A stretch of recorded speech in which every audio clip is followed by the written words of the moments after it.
Okay, in this video, I'm going to show you how to build that home page that I showed you.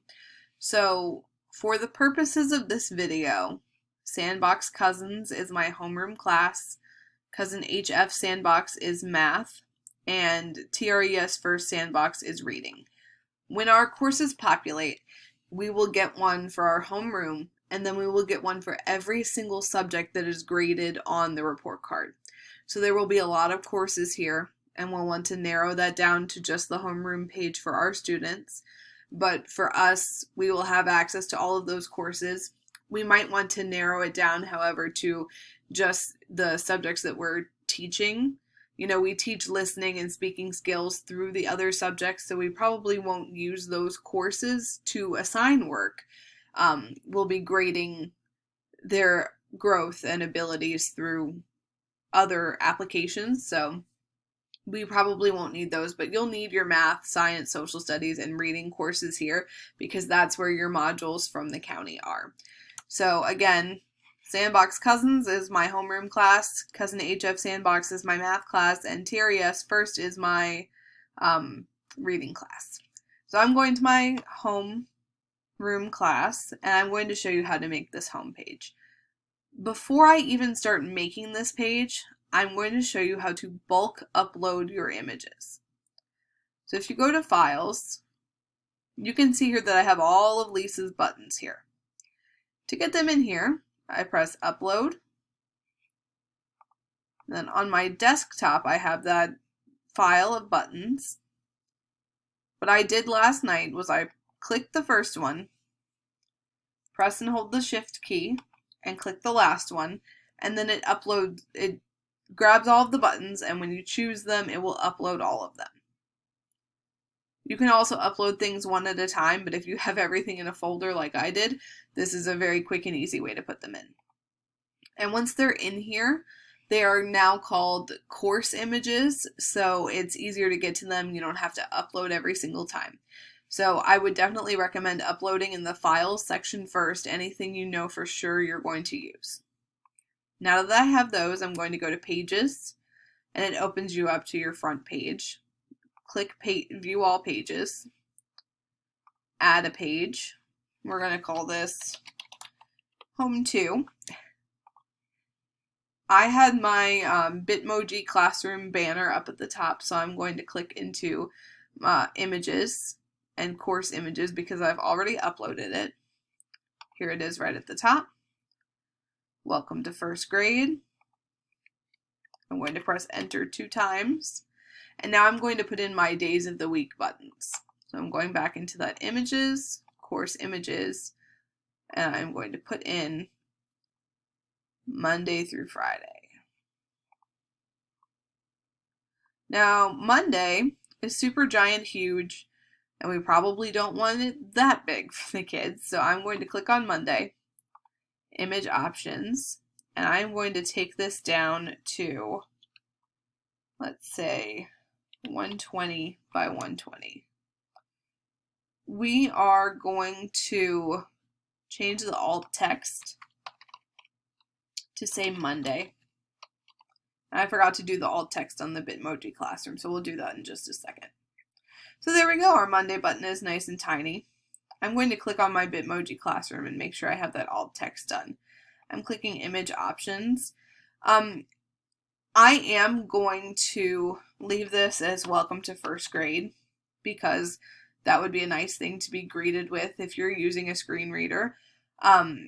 We want to make sure that our course is accessible not only for our students but for any family members that might be helping them. And I don't know the situations for a lot of my students' families, so I want to make sure that this is a workable place for them as well.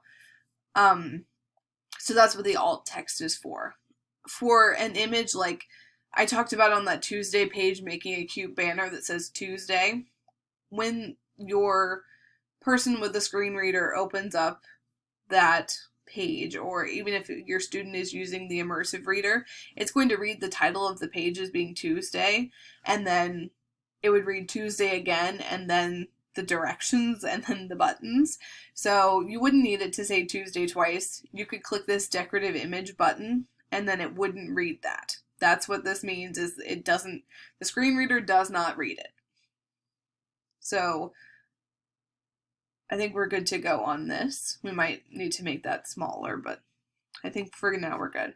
I'm going to put 2 spaces and then I'm putting in Tuesday. Course images.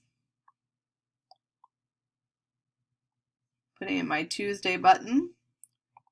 Again, this is massive, so I'm going to take it down to 120. And I'm changing my alt text to say Tuesday. 2 spaces, and I'm ready for my next button. I'm going to put in the next few and then I'll come back to you. Okay, all of my days of the week buttons are in. Now, just for personal preference, I am going to make sure that everything on the page so far is centered. That's just how I prefer it. Oops. Now I'm going to teach you a keyboard shortcut that will be very, very useful to you as you're working in Canvas. Look down at your keyboard and press Command Z if you're on a Mac or Control Z if you are on a Windows computer. And that undoes whatever you just messed up. I'm going to go back to, let's see, I'm going to put my cursor before Monday and see if I can, there we go. Now it's aligned in the middle. I don't know why it took all of my buttons and made them vertical, but we know how to fix it now. Okay, my next step is I need to put in some buttons for important pages that my students are going to need. I want the next set of buttons are pretty important, so I want them to be pretty close to the top. And those buttons are, in my course images, we need zoom. And again, I'm going to change my size and I am going to put in my text that says zoom. 2 spaces, and on that same row, I'm going to put the Encore button. Now, Lisa has developed a page that is like an Encore landing page where our students will be able to click to find their Encore class. So we'll link that page directly to this button, and then you don't ever have to touch it again, which is nice. A lot of these buttons, well, all of these buttons on the first page, once we put a link on them, we are done. Your Zoom link will always stay the same. Your Monday page will always be the same, but the links inside of Monday will change. Tuesday will stay the same, but we'll have to relink our math and our reading every week. Encore page will stay the same. So a lot of this initial setup is stuff that we don't have to do again, and that's really nice. So on the bottom row, I'm going to put some other important links, but things that maybe people are not going to visit as often. So we'll throw in a Meet the Teacher button. And on your Meet the Teacher page would be a really great place to put some more contact information, and if you use Twitter, you could embed your Twitter feed there. All right, there's my Meet the Teacher button. And then next to Meet the Teacher, I am going to put Parent Place. And Parent Place is something that Lisa has developed. So again, we're just going to be linking to something that Lisa has already made for us. And once it's done, it's done.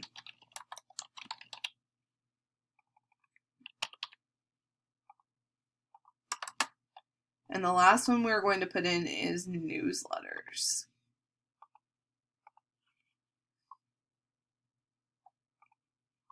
Class news.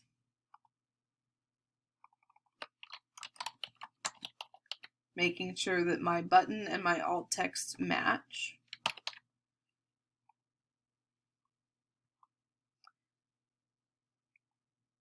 Okay, that's it. If you had other graphics that you wanted to put on here, you could.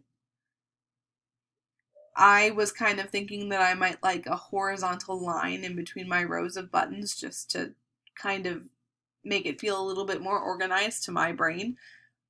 That's an option that you might want to try. you must have these 10 buttons. That is the only thing that's required of everyone, is that these 10 buttons are on your page. You can stylize them however you want. You can use the 2 different sets that Lisa made. You could make your own. You could buy a set of buttons.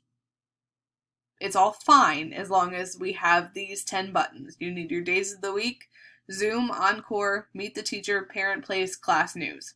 Because we want every parent in our school to be able to look at their first graders course and their fourth graders course and know exactly what's going on in both. We don't want to make this too difficult for anybody involved. So now that I'm done with this page, I am going to save and publish.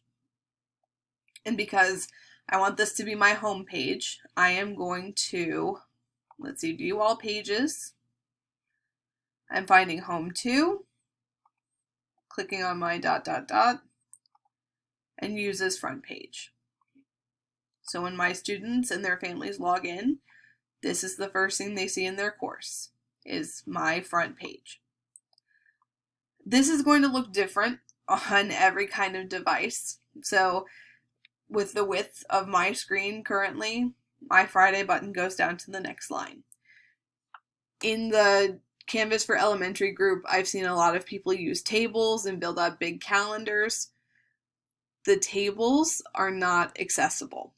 We cannot, screen readers cannot properly read tables. So as much as it annoys me that Friday is down here, for my course to meet the accessibility requirements, I can't put a table in. Friday might be down there sometimes. Sometimes it's going to be Thursday and Friday, depending on what kind of device our students are looking at. I have to be okay with it because accessibility is more important than my comfort right now. But yeah, that's it for the home page. In the next video, I am going to show you how I built that Tuesday page, but on Wednesday.